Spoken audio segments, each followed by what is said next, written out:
So the talk today is something that has to do with one of my favorite paintings that I'll ask Drew to put up on the share screen now. It's a Norman Rockwell work, which he painted in 1961 called The Golden Rule. It's a beautiful piece that features human beings from all over the world of various ages and ethnicities, simply standing serenely in contemplation of the words, "Do unto others what you would have them do unto you." Thank you, Drew. So Rockwell was raised by devout Christians, so it's not surprising that he picked a Christian version of that rule, but I want to focus on the universality of that portrait that he painted. The universality must have been clear to those at the 1985 dedication of that painting on the third floor of the United Nations Conference Building in New York. At that ceremony, UN Deputy Secretary Jan Eliasson praised both the painting's embrace of multiculturalism and also idealism, both fundamental to what the United Nations is all about. Eliasson said, at its core, the work is about narrowing the gap between the world as it is and the world as we want it to be. Narrowing the gap between the world as it is and the world as we want it to be.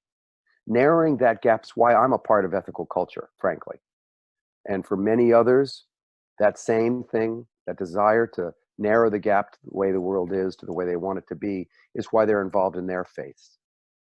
And the Golden Rule can be found in all sorts of faiths throughout the world and different religions and philosophies. The term Golden Rule was first used by Anglican theologians, and it became very popular in the English-speaking world between about 1880 and 1930.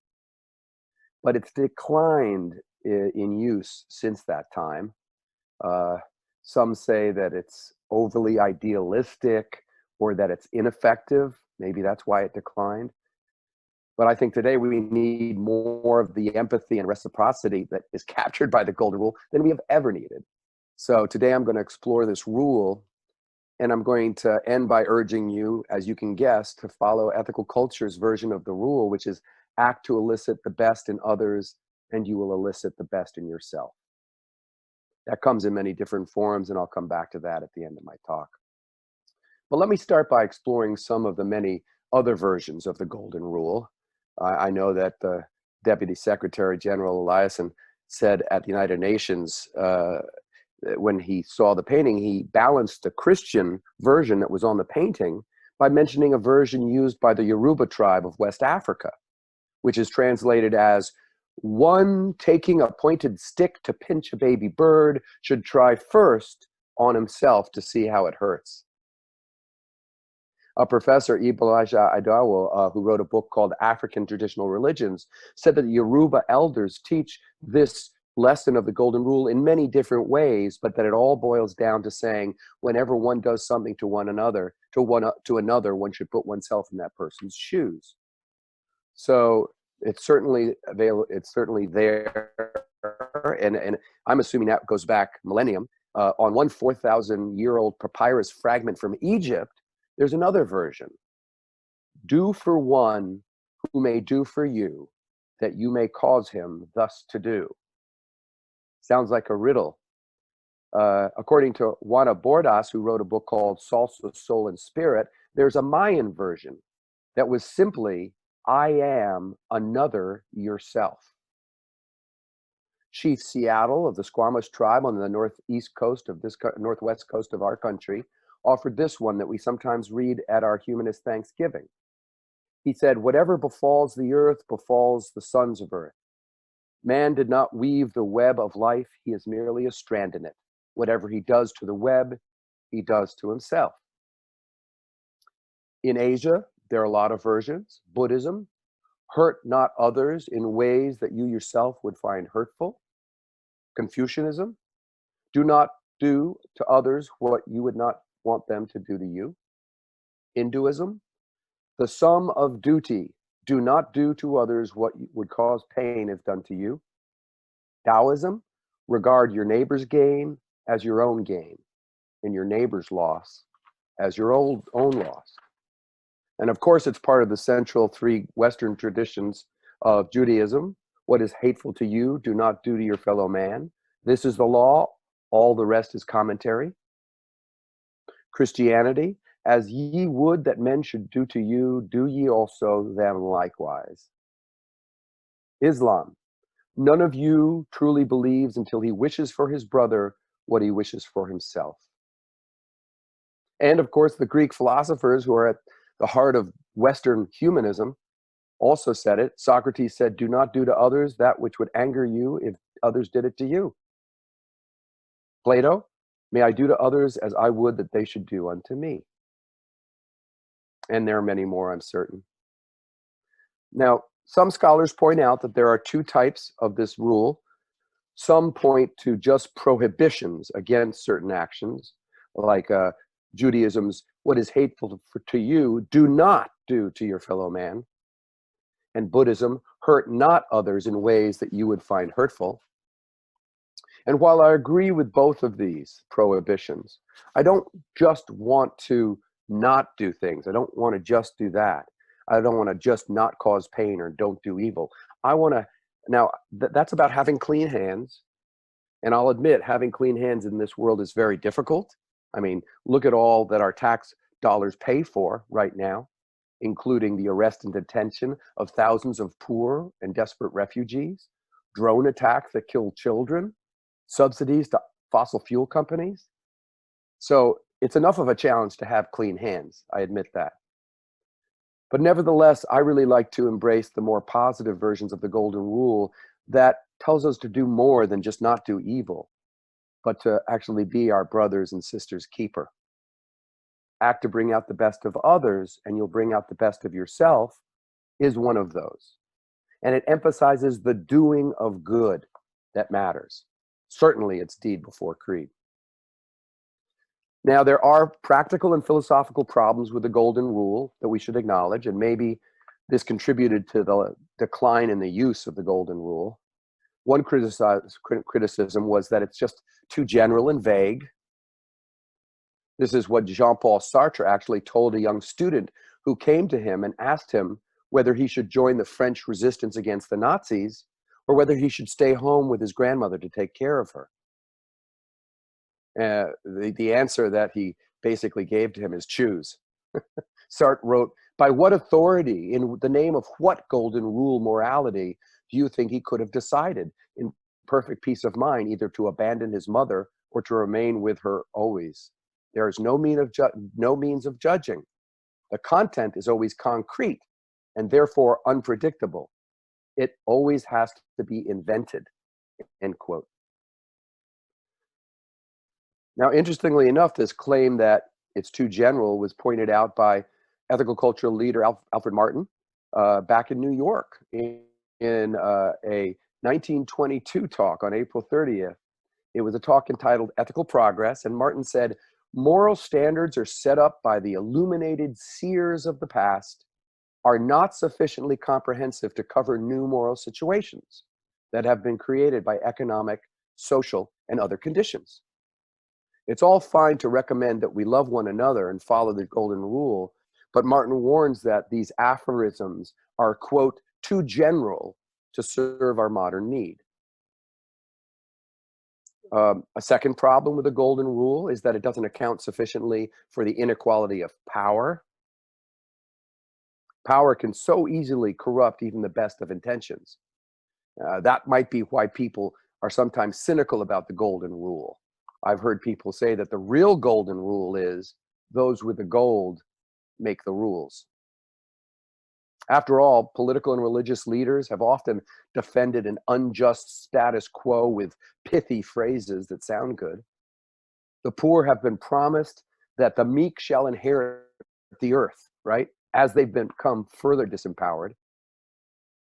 The Roman statesman Seneca said, listen to this one, quote, treat your inferiors as you would be treated by your superiors. So even the use of that term, inferiors, makes me sort of cringe a little bit. The blatant elitism of that phrase is problematic. So there's a false universality that's peddled as an ethical good. It's like those that have a lot of money say, well, if you were rich like me, you wouldn't want people taking your money away, would you? Professor Martha Nussbaum faults some versions of the Golden Rule that don't take into account the existence of hierarchy. Nussbaum's words, I think, unearth a problem with Seneca's approach. She says, where precisely is the sense of common humanity here? We might equally imagine an argument that said, treat your dogs the way you'd like to be treated by the gods. See how that works? That false inequality, false equality there. So that way those who are conditioned to accept their inferiority might think that the Golden Rule makes sense that way, but it just continues to perpetuate oppression, which is exactly the opposite of what the Golden Rule was meant to do. Interestingly enough, I read an article about Gloria Steinem, who was a leader of the modern feminist movement, as most of you know, who saw similar mechanisms operating against women. On the Oprah Winfrey Show a couple of decades ago, Steinem explained that too many women think that the Golden Rule encourages altruism to the point of selflessness. Steinem explained, quote, I wasn't treating myself as well as I was treating other people. Women need to treat ourselves as well as we treat other people. But unfortunately, women and others have been taught for a long time that, quote, natural differences between the sexes means that they should not expect the Golden Rule to mean the same thing for men and women. So women have been encouraged to embrace the so-called feminine characteristics like empathy, humility, sensitivity, deference, all good in general. But when they're told to steer clear of areas of common life which stress traits deemed, quote, the more masculine traits like detachment or assertiveness, toughness, and power, they are disempowered. In other words, they're told, let men have all the power. So this relates to a third problem with the Golden Rule. People commonly find that it does not adequately take into account differences. People often say, why should I treat other people as I wanted to be treated? They may want to be treated differently. And that's the most common criticism I've heard. On January 15th of 1906 at Carnegie Hall, our own Felix Adler himself made the same point. He gave a talk which in the New York Times was under the headline, Golden Rule Misleads.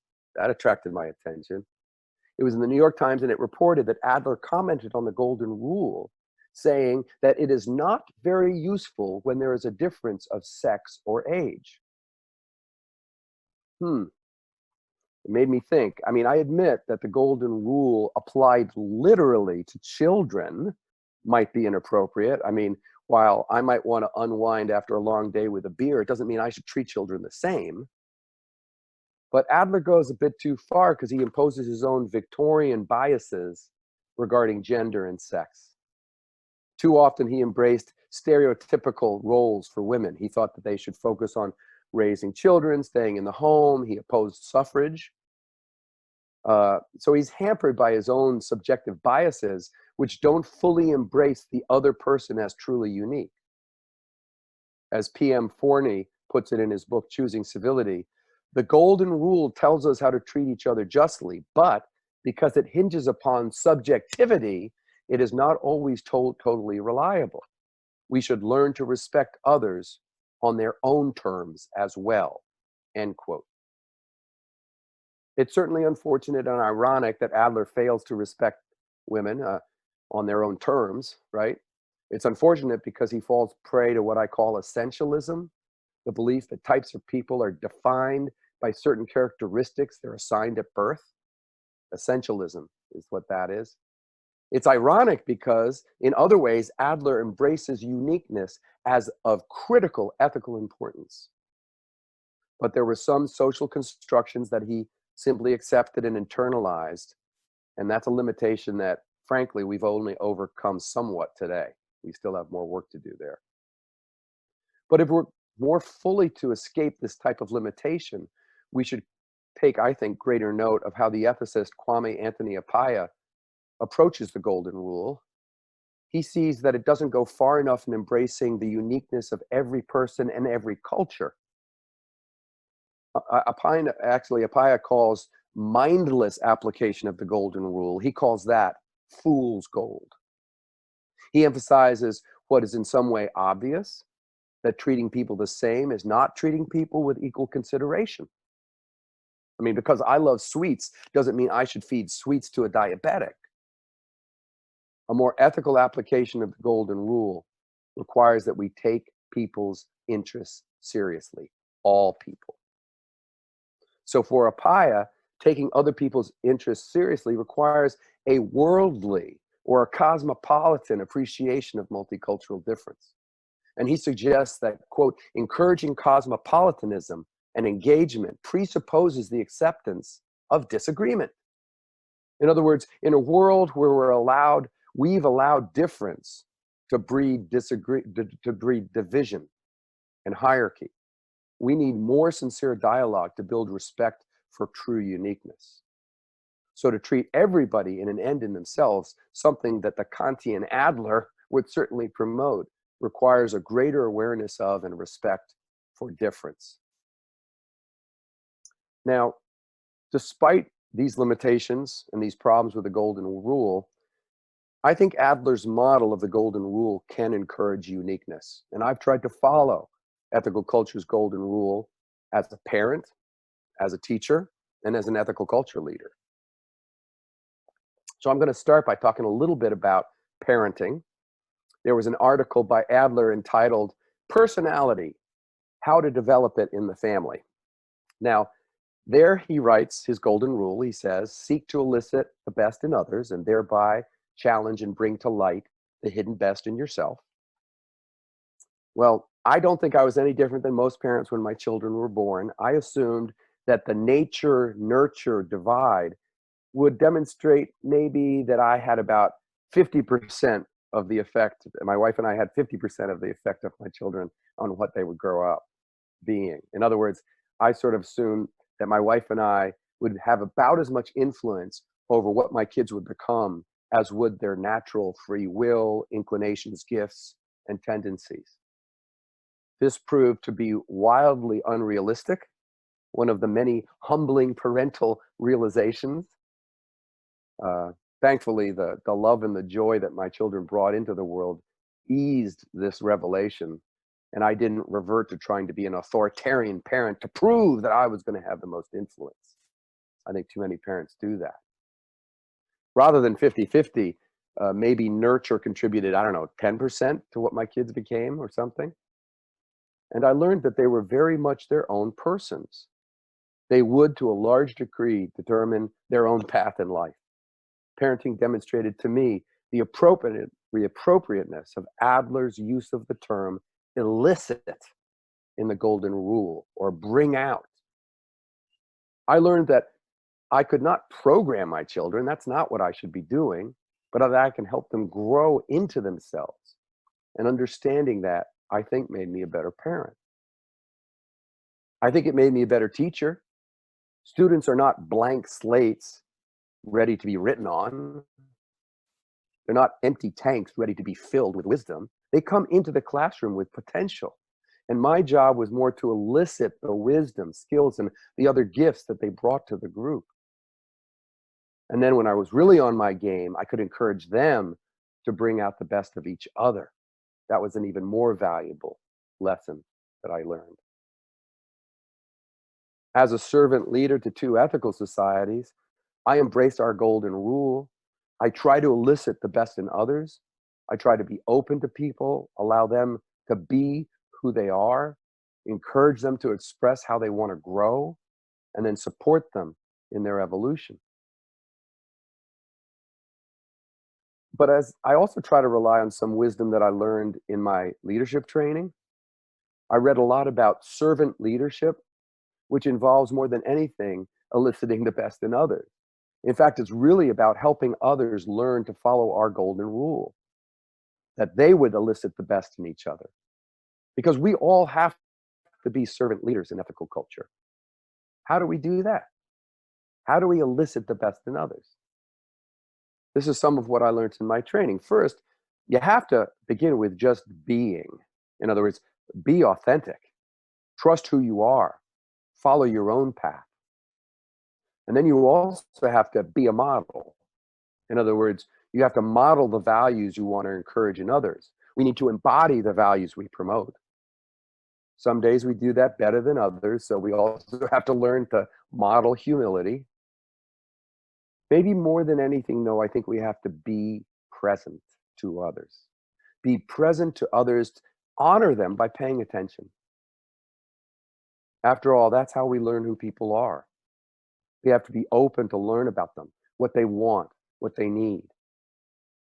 We need to be persistent in getting to know them as well, letting them reveal themselves to us and evolve before our eyes over time. We have to avoid labeling them so that they can grow. And when we do get to know people and when they get to know us, then trust can grow. And that's when we can ask them if they would like our advice.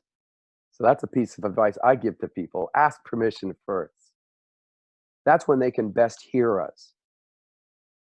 Hear us give advice about how we think they might grow or new approaches to achieving their goals.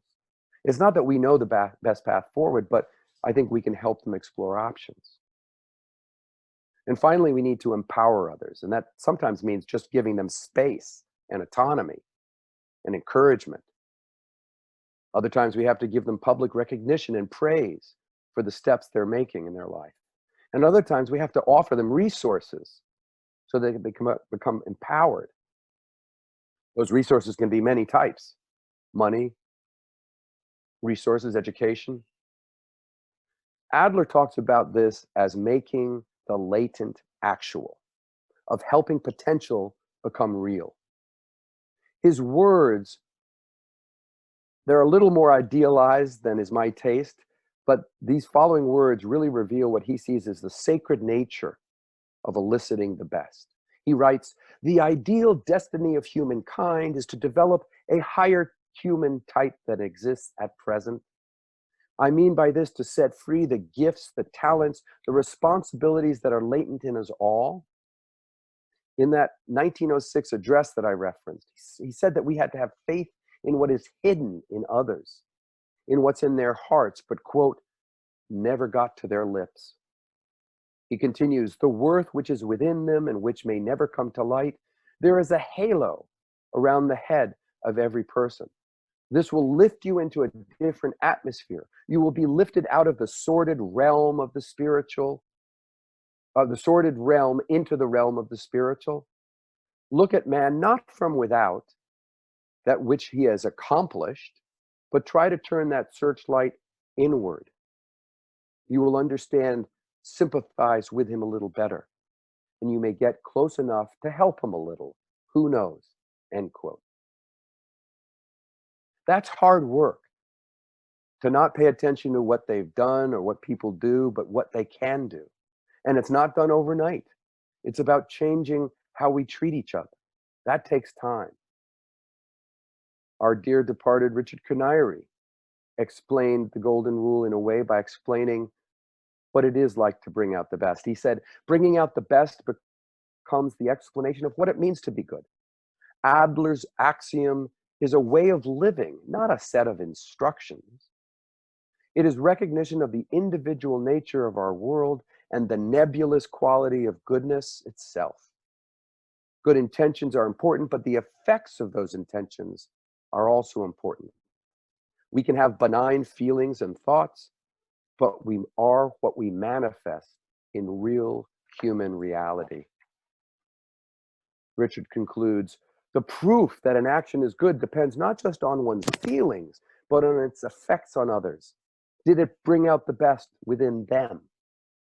If one treats people as ends in themselves, one respects the unique perspective on life. The goal is to encourage it and cooperate with it so that the individual in question can flourish. I want to conclude by touching on the very last phrase of the Golden Rule: act to elicit the best, and you will elicit the best in yourself. So what does it mean to you elicit the best in yourself? What does that mean? I think it means that our ethical lives are intertwined. I think that's basically what it means. It means that goodness is not a zero-sum game. Morally, when we rise together is when we rise the most. Again, please excuse Adler's effusive and overly religious language in the following quote, because he captures a wonderful truth. He says, "It is only face to face with the God enthroned in the innermost shrine of the other that the God hidden within me will consent to appear." It's a good thing to aspire to bring out the best of ourselves. It's a good thing to know that you have to start with the other person, focusing on others. It's why we go out into the world to help others. It's why we try to elicit the best in people of Philadelphia by demanding decent education for our kids, adequate employment and housing, fair law enforcement. It's why we gather together every week virtually and hopefully soon in person. It's working through congregations and with governments and in the United Nations that human beings bring that golden rule to life. That's where it works.